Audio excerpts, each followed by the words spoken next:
What's up, guys? It's Tony back here again. Welcome to my channel. I want to thank the people who comment and subscribe to my channel. I know I have a lot of work to do to make my channel better. I need to get a better camera, better microphone.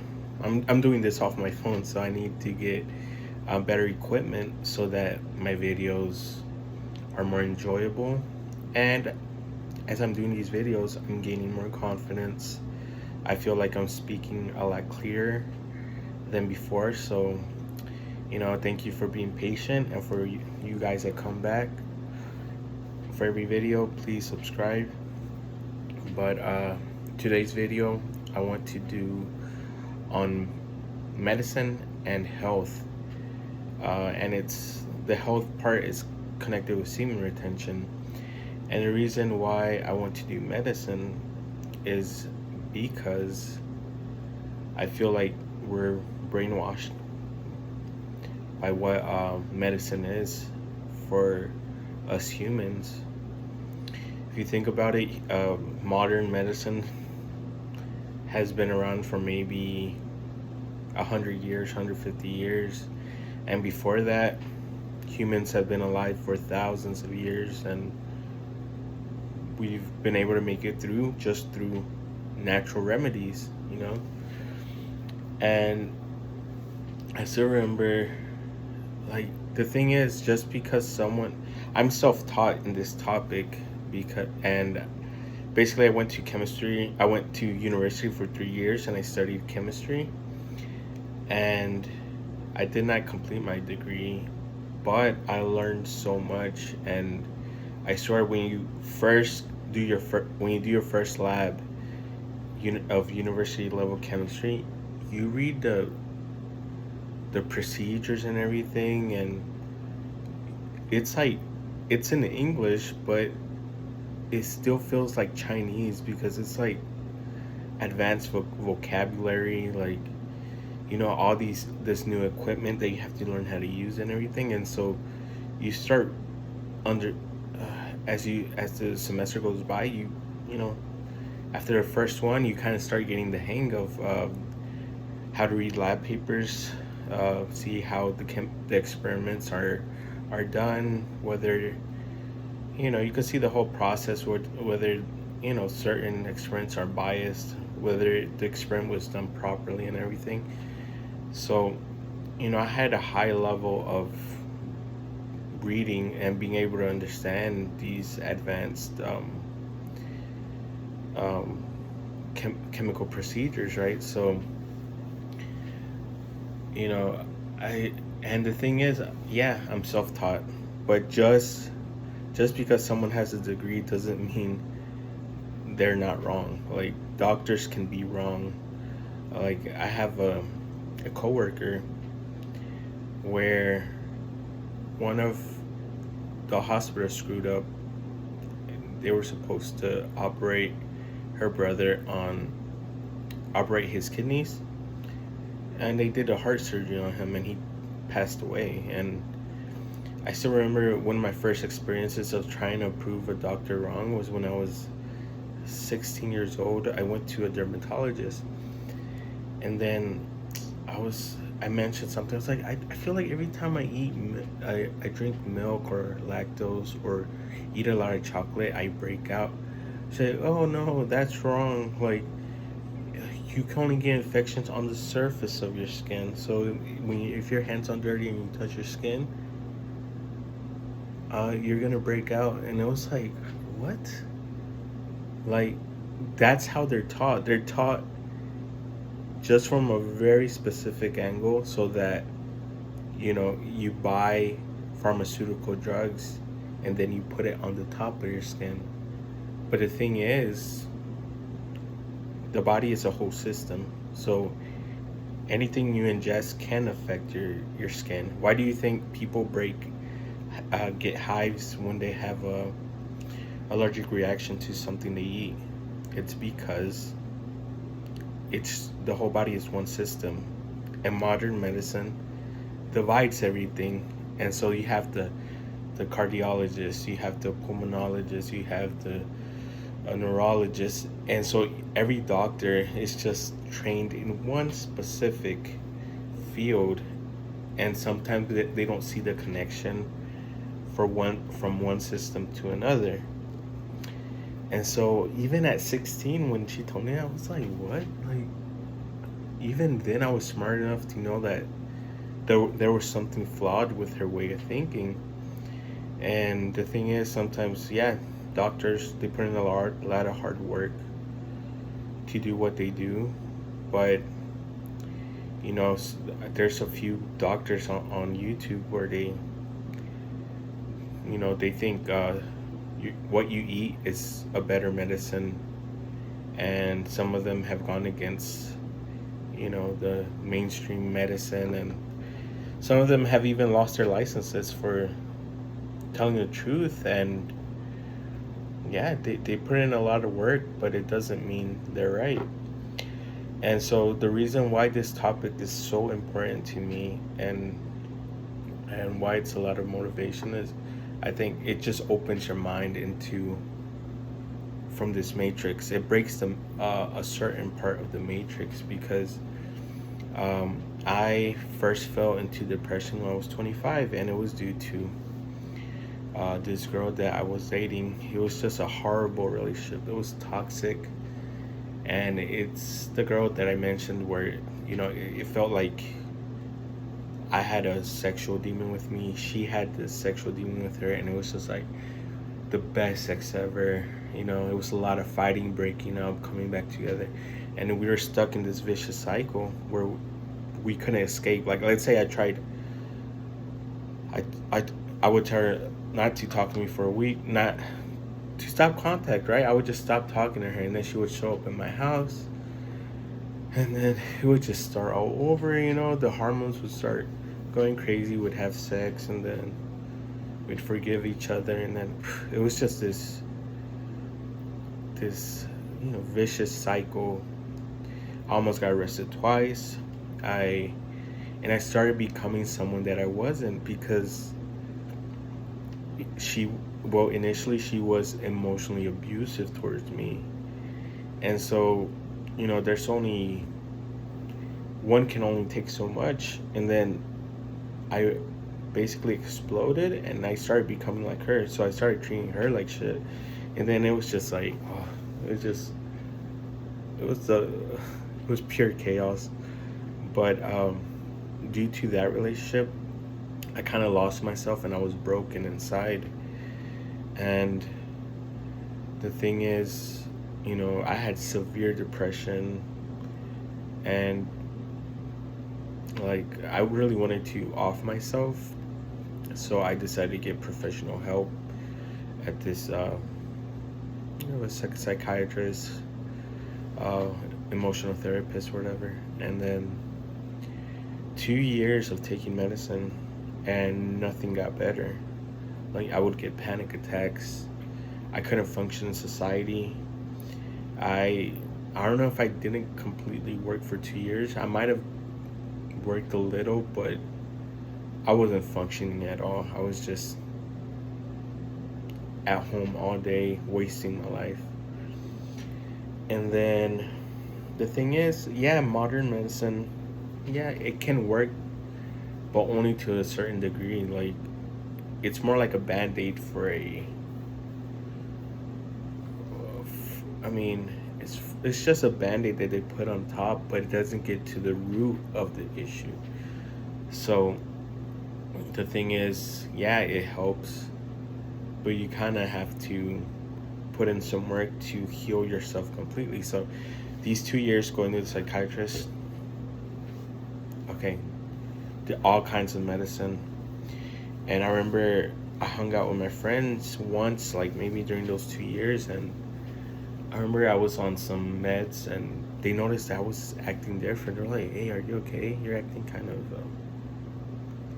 different. Like, are you okay?" I was like, yeah.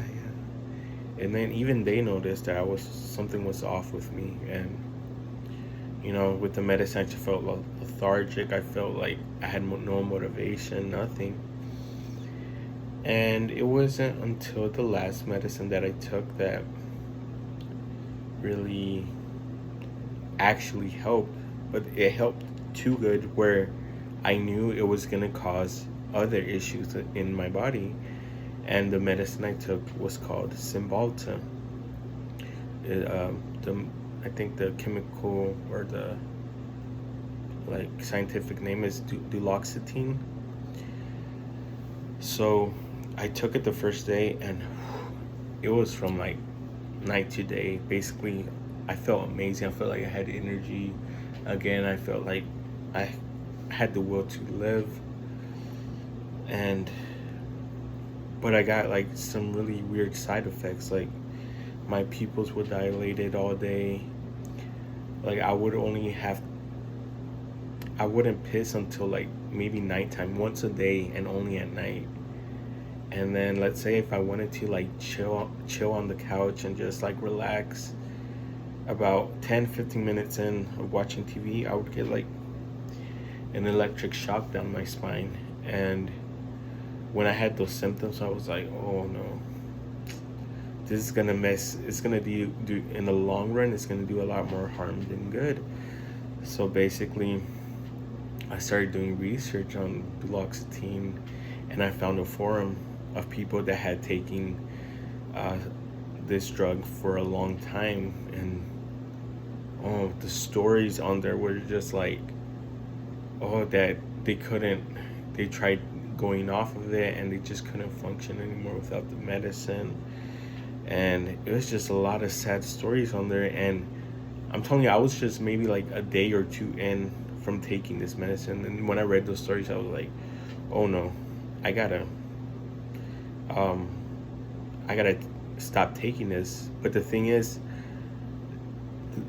the medicine actually helped me think clearly and gave me motivation. So basically, those first 2 days, 3 days of taking the medicine, I was like, no, I'm gonna cure myself. So I went on a deep dive, and I wanted to know what causes depression, right? And the thing is, what the connections that I made from all the research papers that I found is that depression, well, I think almost all illnesses are caused by emotions. And it's a weird thing to say. It's hard to believe, but I think that's the fundamental truth, because we are spiritual beings. At the base, we're spiritual, but the first thing that we do when we come out our mother's womb is we cry. So we're emotional creatures, right? So basically, why how can an emotion cause a disease? And the thing is, years before I even cured myself, I remember I used to work doing promotions for a Mexican company, and they had products. So we would I would go to different Mexican stores and kind of like have a microphone, have somebody like cooking the products and stuff, and I was just like, oh hey, come on, go and try it. And so I remember a guy went up to me, because I was saying, oh, the tortillas are gluten-free or whatever, they're good for your gut, whatever. And then there was a doctor from Mexico that came up to me. He started talking to me. He was like,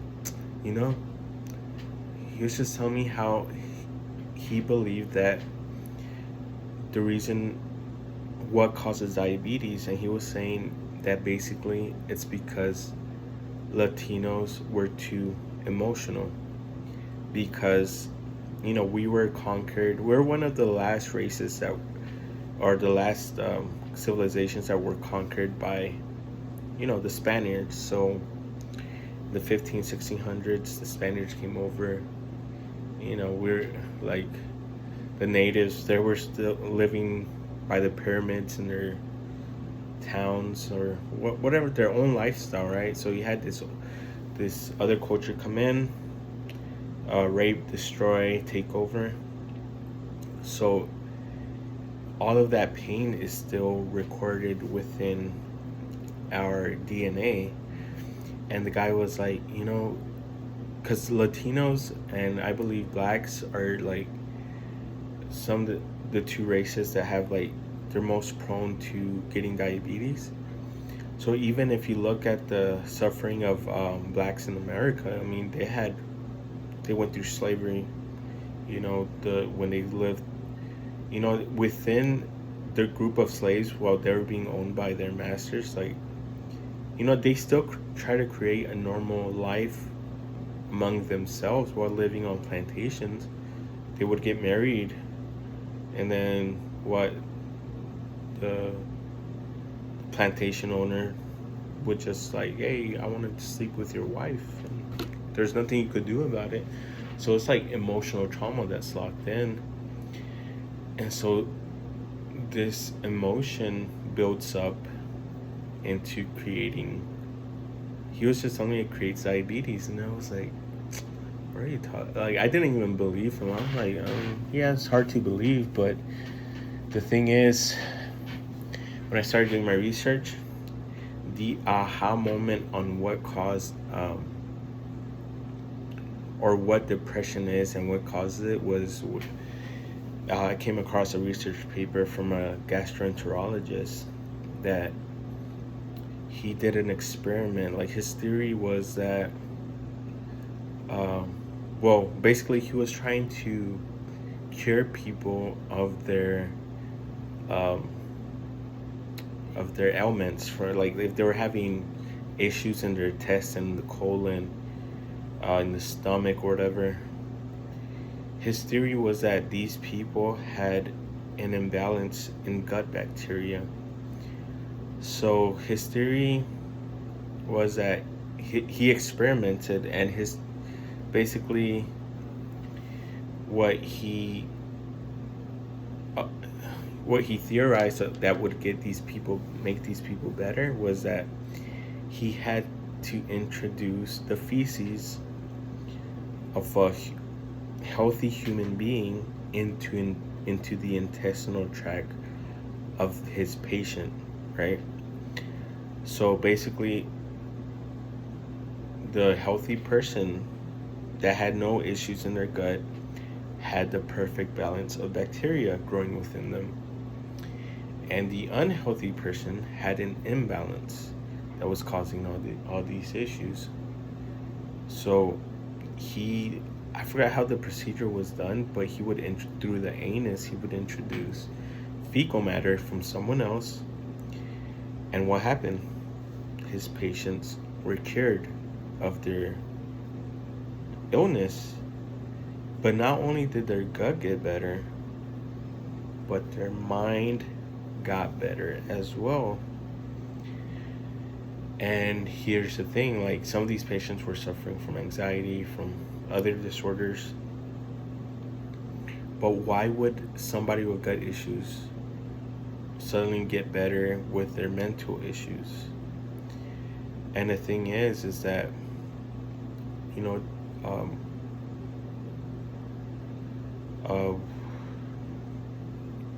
we're depressed, we feel there's so many emotions that you feel when you're depressed, when you're anxious, but all these feelings, you don't feel them in your head. You don't feel them like, yeah, maybe stress can build up on the back of your head or whatever, but psychiatrists try to treat the brain. But the thing is, all the emotions that we feel are in our gut or in our chest, right? So let's say when we like somebody a lot, we feel like our heart is bursting. Or maybe, when we're in love with somebody, or one of our family members like gives us a hug or something, you feel love in your heart. You feel this nice emotion coming out of here. When you feel like fear, or when you're scared, you feel it in your gut. So you have this tickling sensation in your gut. And not only that, when you're scared, you also tense up. Either your hands start sweating or they start shaking. So every emotion, you don't feel it in your brain, you don't feel it in your head, you feel it in your body. So I knew that I had something wrong in my gut. And how is it that something mental, the thing is, he's treating these people in their gut, but the initial sickness started in their mind, which led to the gut getting worse. And let me explain how. So basically, every emotion that we feel, there's a chemical for it, right? So when we feel happy, our brain is releasing, I forgot the name of the chemical that starts with an E. And then we something that we really like, dopamine. We get dopamine release when we're eating something really good or some kind of drug, whatever. So every emotion, even when you're feeling bad, sad, your brain is releasing something into your body that's making you feel bad. So the thing is, what causes you to fall into depression, and then the depression takes a hold of your body? Basically, it's having a lot of this bad chemical, like being in a bad state for a long time. So what I'm saying is that I was in that relationship for 2 years. So in those 2 years, my brain was just releasing these chemicals into my body, trying to tell me get out of there, like all these bad things that happened to me. And then I was just stuck there. So I basically got an overdose of this chemical within my system. And so you have all this, their brain releasing these chemicals, right? You feel like crap, you feel anxious, you feel it in your body. So this release over time creates an imbalance of brain chemicals within your system. But since there's an imbalance, it also causes an imbalance in the gut bacteria. And there's even been papers where they realize that people that are under a lot of they're too anxious for a long time, have certain mental issues, the DNA of the bacteria also changes. So the thing is, when this imbalance occurs in your body, the chemicals, like there's certain bacteria in your gut that are gonna live better in that imbalance than others, right? So the thing is, you have to get back to regulating. You have to go the opposite way now. So you have to cure your gut, and then it's gonna cure your brain. And that's what I basically did when I came across the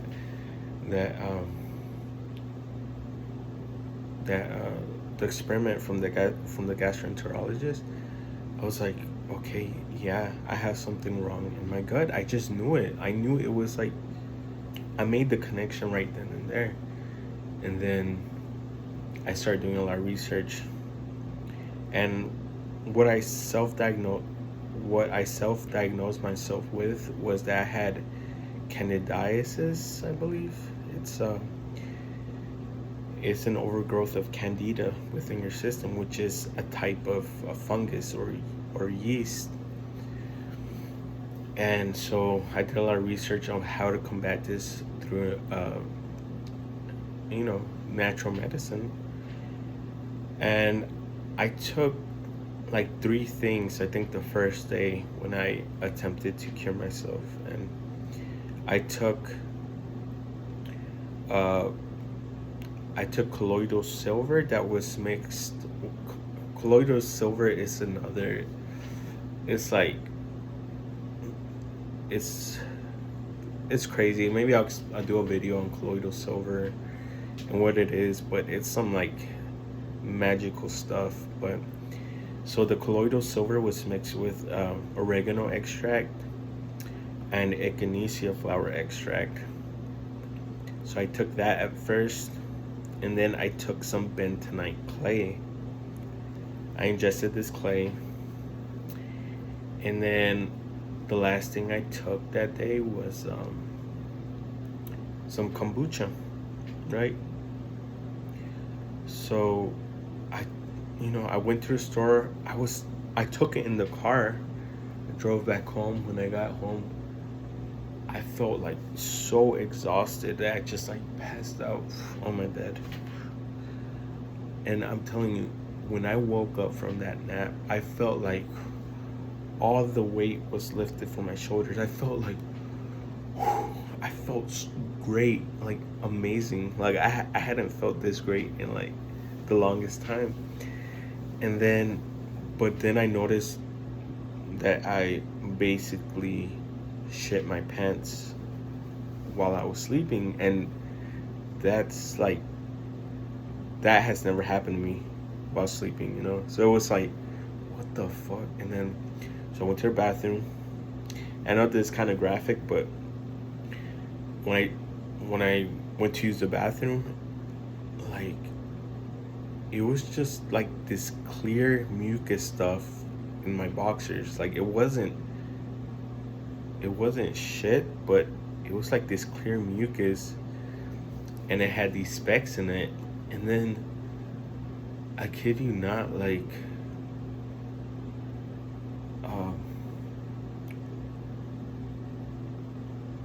I don't know. Look, this is the weird part. I don't remember whether that happened right after taking this or the next day after I took the garlic.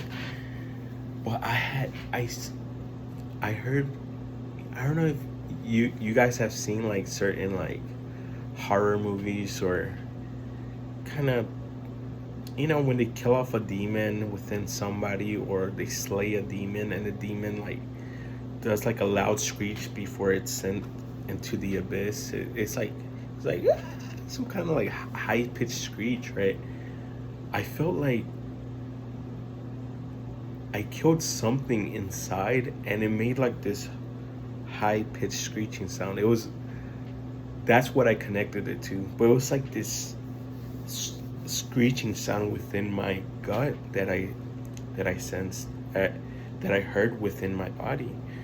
And I was just like, what? Okay, yeah, it was weird. It's just something that I remembered. But so the next day, I knew I was gonna feel like crap, because the thing is, when you kill off this imbalance, you get kind of like this thing called the Herxheimer reaction, which is like basically when you kill this fungus, basically it tries to survive by releasing toxins within your system. And the next day, I woke up with a headache. I was feeling kind of like weak. My lymph nodes in my stomach, different parts of my body were swollen. And the last part of this protocol of the natural medicine was to take a raw piece of garlic. So the next day I took a piece of garlic. I knew it was gonna be spicy, and then it was just like, I ate it. It was so spicy, my eyes started tearing. Swallowed it, and then I had the most intense pain in my gut. Like, I just couldn't. I threw myself on the couch. I was just grabbing my stomach, and my dog was going crazy. He thought like I was dying or something, and it was like maybe a minute of pain, like severe pain. Like, I've never felt this kind of pain in my stomach before. And then after that, like, I started crying, like, from eating a piece of garlic.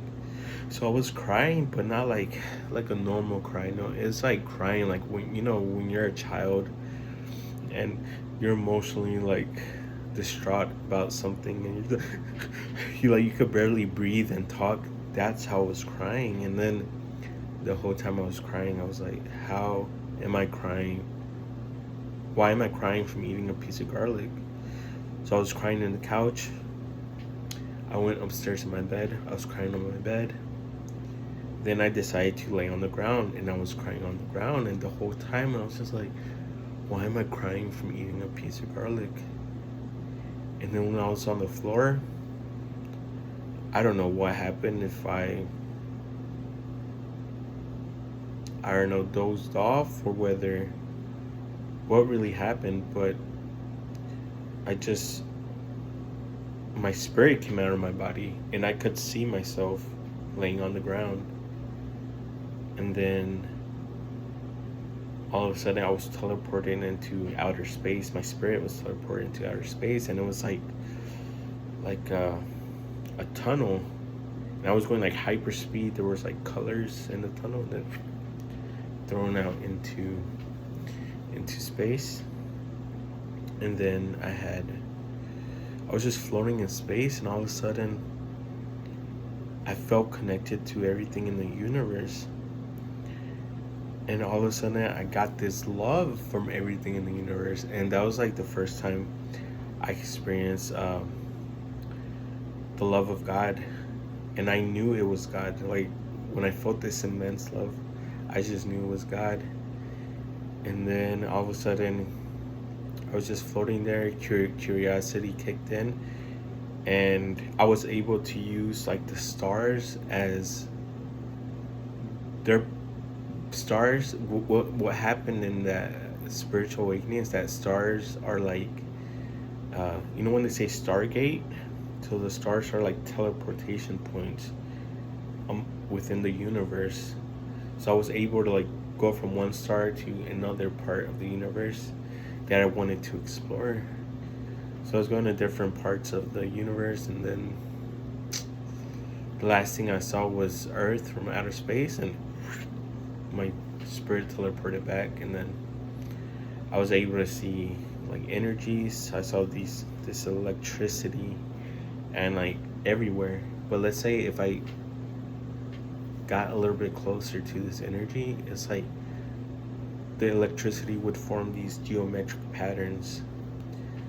And then I was able to see auras for like maybe like a week, and I don't know if y'all have seen the paintings of Jesus or Mother Mary, and they have this bright light around them, colorful light. Basically,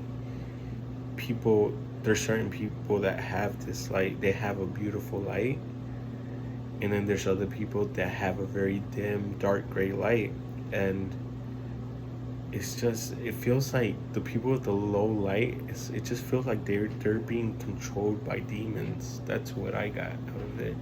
And it's not like I was scared of them or anything, but it was just like, I felt bad for them because I felt like they were suffering. So basically, yeah, like, this is just, I came from curing myself to finding God. And this whole process just taught me, like, modern medicine is not what you think it is. Like, they're trying to make money off of you. And they know if you take it long enough, it's gonna mess up something else within your body. And then you have to take more medicine for that part. And then you take that medicine for a while, and then you need another one, and another one, and another one. And that's how you fill their pockets. So I think there's a lot of cures that in natural medicine that modern medicine can't do anything about, like cancer. I don't know, but this is all my opinion. I'm not a professional. This is just my story about what happened. But one other thing,